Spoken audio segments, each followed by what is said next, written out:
જુવાન જો દીકરો અને વહુ બે વનમાં જતા હોય તો મા માથે તેથી કેવી વીતી છે. નુકસાન થયું કૌશલ્યાને, નફો થયો સબરીને. બાપુ રામ ને અહીંયા જવું પડ્યું. કાંઈ લેવા દેવા નહીં. ભીલડીની દીકરી બાપુ, કોઈ વેદનું, શાસ્ત્રનું, માણાનું, ગામનું કોઈ જ્ઞાન નહીં.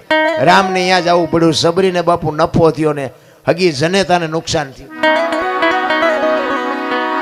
તો કે જીવન કોને મળ્યું અને મૃત્યુ કોને મળ્યું? મૃત્યુ મળ્યું રાજા દશરથને. રામ જેવો દીકરો હોવા છતાંય બાપુ મૃત્યુને રોકી ન શક્યો. મૃત્યુ મળ્યું દશરથને, જીવન મળ્યું અહલ્યાને. હરાપમાંથી મુક્ત થઈ ગઈ.